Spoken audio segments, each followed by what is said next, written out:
Hi guys, and welcome to another video. So we are on site, and this week I just wanted to maybe put my opinions across on my dog, my tool. So is my dog also my tool, or is my dog only a tool, or is he only a dog?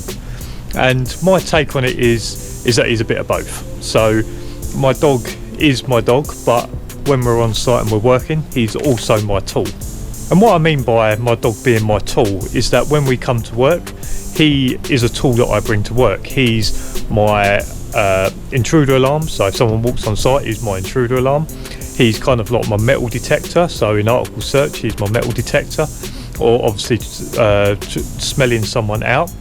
And then also he is like my safety net or my safety barrier. So I know when I've got him out, I've got a 6 foot lead, I know I have a 6 foot safety perimeter around me, because I know that he is going to cover that 6 foot.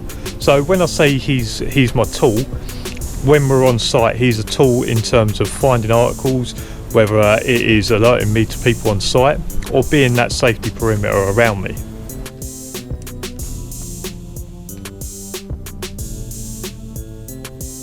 And I'll say it was one of the hardest things. I've been trying to think about doing this video for a while, and I would say that one of the hardest things when I first got into the industry was convincing myself that my dog is my tool. So when we're at home, he's just my dog, but I know there is going to become a time on site where something's going to happen and my dog is going to have to be my tool. I'm going to have to detach myself from me thinking that this is my dog, because dogs are very much like kids. You would never send your kid into a dangerous situation. I would have to detach myself to this being my dog, to this being my tool, and I've trained him for this, therefore I have to let him do what he's trained to do. So there is a detachment that you have to have at work, where you need to understand that you have trained your dog to be a very good tool, and you have to trust the training that you've done, and you have to trust the dog that he is the tool that you need for that situation. Now, these are obviously very high level situations, and they're sort of high level protection that needs to happen. Now, this is not something that you're going to take lightly. We all know from my videos now, and I hope you all understand, that it is a last resort situation, and I've tried everything else, but now I need to put my dog to his full potential as my tool at work, that I would never use as my dog when I'm at home.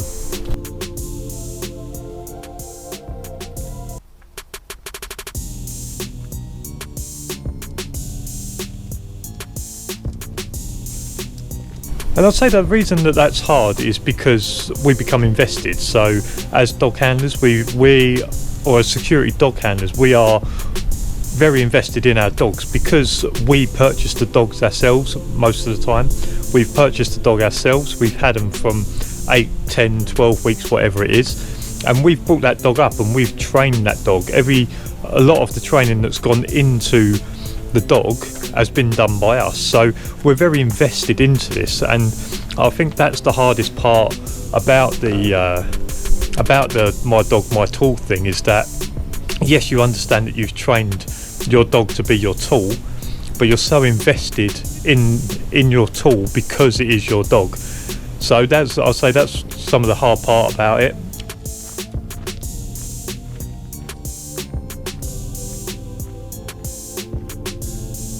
And like any tools need to be looked after. So I'm going to compare my dog to a painter and decorator's paintbrush. Now, a painter and decorator has to look after his brushes, because every day or every time he goes to do a job, his brushes need to be prepared in order to do that job. And it's the same with the dogs.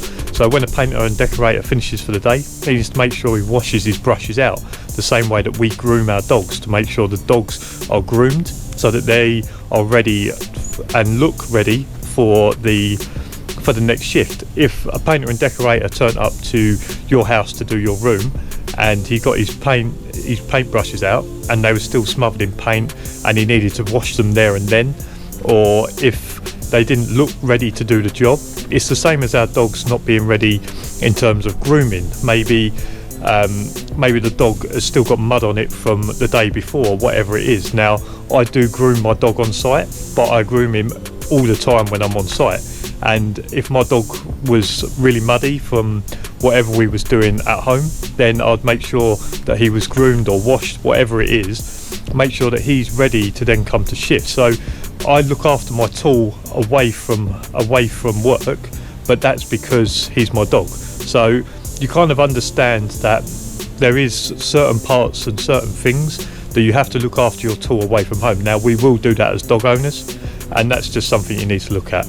But also with the paintbrush, they need to make sure that they've been left in a nice clean place. There's no point in cleaning off your paintbrush and then leaving it in a dirty place. Now, that's the same as us with our dogs. We want to make sure our cages are clean and all the mud's been taken out. Now, I on every shift will normally take out his bedding, give it a bit of a wipe, take out the non-slip flooring I've got, give that a brush off as well, and I'll also brush the inside to make sure I get all the dirt out, because there's no point in me grooming my dog and then putting him back into a cage where there's dust and mud everywhere, because all that's going to happen is the dust and mud's then going to go back onto the dog, and it's as if I never groomed him in the first place. And then of course you've got feeding and different things like that, so that's sort of just looking after your tool. I mean, a lot of people may say that me doing the cage and the grooming on site, they may say we're only doing that because of the video.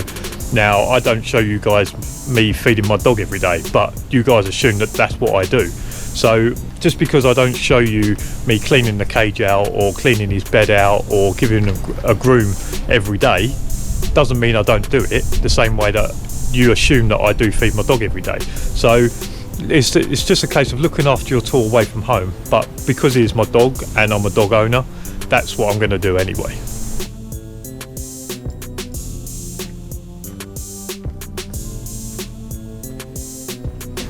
And a bit like any tool you don't look after ends up breaking down. So let's take the paintbrush for example. If you have a paintbrush and you don't clean the paint off of it and you just leave it to dry in the van, that paintbrush the paint's going to get onto it's going to stay on the brush and it's going to ruin it completely. The same way, if I just let my dog go ungroomed, my dog's fur is going to end up matting. So doing the grooming is going to stop my dog from breaking down in terms of his fur being matted. In terms of cleanliness, cleaning out the cage, making sure he's got a nice clean place to lay, that's going to stop kind of skin infections and different things like that. So you have to remember that when you're away from work, you still need to look after your tool, and even when you're at work, you have to look after your tool, because in the end they will end up breaking down. But also some of that is making sure that your tool is safe away from work and at home, because if your dog injures itself when it's away from work, that means that you can't go to work. So if you let your dog do whatever it wants and it ends up hurting its paw, cutting its paw, maybe breaking its leg, let's say as a really bad example, that's you finished for work. If you haven't got a replacement dog, that's you finished for work. So it is my dog, but I also have to remember that it is my tool, and I can't afford for my tool to break, because if I allow my tool to break, I then put myself out of being able to work.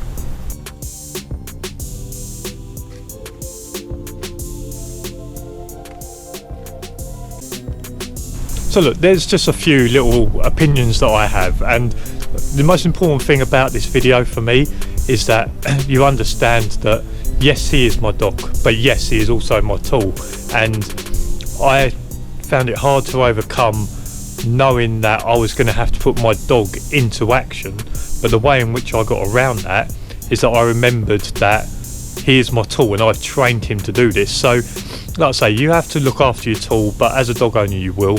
But when you're getting into this, you have to detach yourself when you're at work, not thinking it's your dog, remembering that it's your tool and it's what you have trained, and this is the reason you've got the tool. So if you like this video, make sure you give it a thumbs up, subscribe down below for loads more videos. I would like to hear your opinions on it. I haven't covered everything. I know there's going to be people saying you haven't said this or whatever it is, so in the comments below let me know your thoughts on it as well. I like you all, thank you all for watching, and I'll see you again next time. See you next week. See you later. Bye.